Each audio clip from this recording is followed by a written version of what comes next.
Bonjour et bienvenue à vous. Alors, vous avez l'habitude de participer à la Nuit des chercheurs et cette année, il y a une nouveauté, une grande expérience participative. C'est quoi exactement ? Alors c'est une expérience qui sera menée partout en France le même soir, donc dans les 12 villes qui participent à la Nuit des chercheurs, dont Besançon et Dijon évidemment. Et c'est une expérience participative, ça veut dire qu'on a besoin du public et qu'on attend même a priori des milliers de visiteurs, des milliers de cobayes qui vont participer à cette expérience, sachant que c'est une expérience en économie expérimentale. Alors on ne peut pas trop en dire, mais en gros, les chercheurs vont essayer d'étudier nos comportements vis-à-vis d'un bien commun. Alors un bien commun, c'est un bien qu'on a en partage, comme des ressources en eau par exemple. D'accord, donc ça, ce sera pour la grande expérience. Mais vous, à Besançon, vous avez également opté pour des jeux. Oui, c'est vrai, on est assez joueurs à la Nuit des chercheurs à Besançon. On propose notamment un jeu du bouche à oreille qu'on a inventé pour l'occasion. L'idée est assez simple. On a un chercheur qui rencontre deux visiteurs dans une pièce à part. Et ensuite, chacun de ces visiteurs va rencontrer un autre visiteur, puis un autre, puis un autre, puis un autre. Et au bout d'une demi-heure, on va voir ce qui reste du discours scientifique initial, ce que les gens en ont retenu et ce qu'ils ont transmis comme information.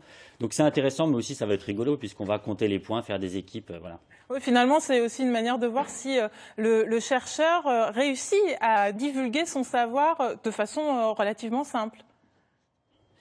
Oui, et ça interroge le chercheur, mais aussi finalement les médias, nous les médiateurs scientifiques, puisque quand on prend un discours scientifique, qu'on l'explique aux gens, on ne sait jamais exactement ce qu'il en reste à la fin, même si on a été clair. Des fois, les gens peuvent s'approprier un discours et du coup le modifier quand on le fait tous, quand on le prend à notre sauce. Donc voilà, c'est rigolo pour les chercheurs, mais aussi pour nous, je crois. Et il y a également des rencontres dans le noir. Alors, c'est quoi exactement ? Tout le monde sera plongé dans le noir ? Oui, exactement. L'idée, c'est un peu de faire de la radio, sauf que quand même, le chercheur est au milieu des gens, dans une pièce complètement noire. Ils ne verront pas le chercheur ni à l'entrée ni à la sortie, mais voilà, il sera pourtant tout proche. Et là aussi, c'est un peu une expérience, parce que je ne me rends pas compte, par exemple, de ce que ça va donner. Les chercheurs qui participent ne savent pas exactement est-ce que les gens vont être plus bavards ou encore moins bavards. Voilà, ça, on va le découvrir, et je pense que ça peut être aussi assez amusant comme expérience. Oui, alors le rendez-vous est pris, mais par contre, lorsque l'on parle de chercheurs, on parle de chercheurs dans quel domaine ? Alors nos deux universités, Bourgogne et Franche-Comté, sont des universités pluridisciplinaires. Il y a à la fois des sciences, il y a des sciences humaines, il y a des lettres, il y a de la médecine, etc. Donc toutes les disciplines peuvent être représentées. Donc, je parlais de la grande expérience où ce sont donc des économistes qui sont en avant. On a des géologues, par exemple à Dijon, à Besançon comme à Dijon, des spécialistes de l'optique puisque nous sommes dans l'année internationale de la lumière. Mais nous, on a aussi des psychologues, des linguistes, donc vraiment des chercheurs dans toutes les disciplines, pas que les sciences qu'on appelle dures parfois. En Bourgogne et Franche-Comté, c'est finalement devenu une habitude de sortir de vos laboratoires ou en tout cas d'amener le public à vous. Les chercheurs sont-ils justement très mobilisés ?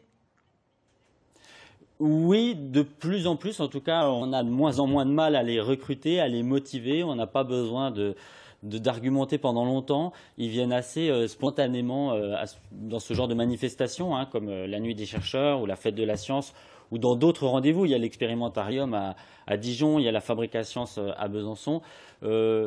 C'est vrai qu'ils sont motivés, je crois qu'ils aiment rencontrer le public. Ce sont des gens qui aiment leur métier, globalement. Ils sont vraiment passionnés par ce qu'ils font. Et donc, comme tous les passionnés, il n'y a pas besoin de beaucoup les pousser pour qu'ils parlent de leur passion. En 2 mots, le public, justement, vous attendez à peu près combien de personnes ? Alors bon, ça c'est toujours un peu le suspense, surtout à 24 heures de l'événement. Mais habituellement, ça marche plutôt bien. On a entre 1000 et 1500 personnes à chaque Nuit des chercheurs. En gros, que ce soit à Dijon ou à Besançon, on est à peu près dans les mêmes fréquentations. Merci beaucoup et je rappelle bien entendu que la Nuit des chercheurs, c'est aussi bien pour les petits et les grands. Le programme détaillé de cette nuit à la fois à Dijon et à Besançon en quelques clics sur notre site internet. Merci à vous.